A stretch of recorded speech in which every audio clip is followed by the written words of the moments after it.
Shalom Bapak Ibu semua yang dikasihi oleh Tuhan Yesus. Hari ini Senin 26 Januari 2026. Renungan kita berjudul Kuasanya dalam Kelemahanku.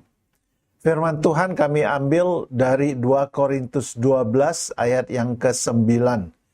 Demikian bunyi firman Tuhan.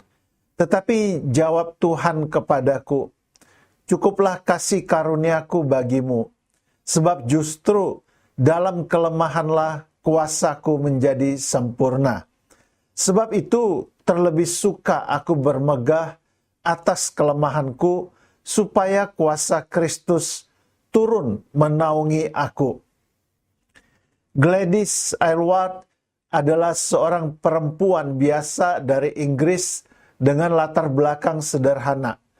Ia hanya sempat menempuh pendidikan hingga usia remaja dan kemudian bekerja sebagai pelayan rumah tangga. Ketika merasakan panggilan misi ke Tiongkok, ia mendaftar ke sekolah misi, tetapi ditolak karena dianggap tidak cukup pandai. Banyak orang meragukan kemampuannya, baik secara intelektual, fisik, maupun finansial. Namun, penolakan itu tidak memadamkan semangatnya. Ia bekerja keras, menabung, dan dengan tekad yang kuat, berangkat sendiri ke Tiongkok dengan rute panjang dan berbahaya, melewati Rusia saat sedang terjadi perang. Di Tiongkok, Gladys melayani di kota kecil bernama Yangcheng. Ia membantu seorang misionaris tua di penginapan sederhana yang digunakan untuk menyebarkan Injil kepada para musafir. Setelah rekannya wafat, Gladys meneruskan pelayanan sendirian dan perlahan mulai dikenal oleh masyarakat setempat. Ia mengadopsi anak-anak yatim, menjadi penengah konflik, bahkan dipercaya oleh pemerintah lokal untuk menjalankan reformasi sosial, termasuk melarang kebiasaan mengikat kaki perempuan. Dalam perang Tiongkok-Jepang, Gladys memimpin lebih dari 100 anak yatim menyeberangi pegunungan sejauh ratusan kilometer untuk menyelamatkan mereka dari serangan. Ia kelaparan, kelelahan, dan sempat hampir menyerah, tetapi tidak berhenti. Di tengah rasa tidak layak dan ketakmampuan, Tuhan memakai hidupnya secara luar biasa.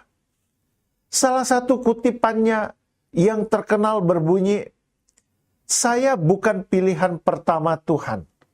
Seseorang yang lebih cakap pasti telah dipanggil, tetapi ia menolak.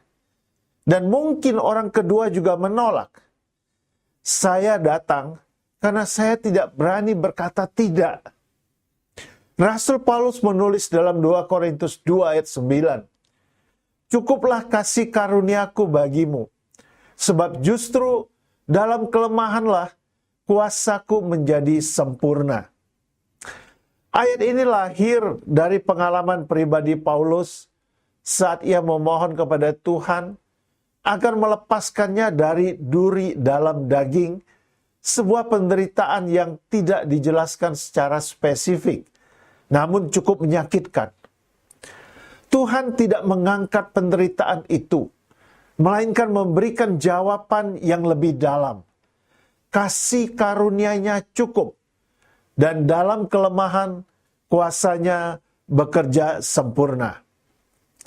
Ini bukan sekadar ayat penghiburan, tetapi sebuah deklarasi bahwa kelemahan adalah ruang bagi Allah untuk menunjukkan kekuatannya. Gladys adalah cerminan ayat ini. Ia yang di mata dunia tampak kecil, tetapi penuh kuasa karena berserah kepada Tuhan. Kita pun sering merasa tidak cukup pintar, tidak cukup rohani, tidak cukup berhasil. Tetapi Tuhan tidak memakai yang sempurna. Dia memakai yang bersedia. Kelemahan atau kekurangan bukan alasan untuk menyerah, melainkan kesempatan untuk bersandar lebih dalam pada kasih karunia. Apakah kita bersedia percaya dan taat kepadanya, bahkan saat kita merasa tidak layak?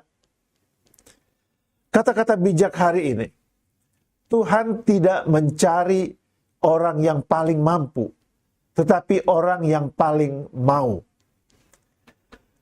Mari Bapak Ibu sekalian, kita akhiri renungan yang indah ini dengan berdoa bersama-sama. Tuhan, ketika aku merasa kecil dan tidak layak, kuatkan aku untuk percaya bahwa kasih karunia-Mu cukup bagiku. Dalam nama Tuhan Yesus aku berdoa. Amin. Puji Tuhan untuk renungan yang indah. Kita diingatkan untuk terus melakukan pelayanan yang menjadi bagian kita. Selamat melayani dan selamat beraktivitas. Tuhan Yesus memberkati kita semuanya. Haleluya. Amin.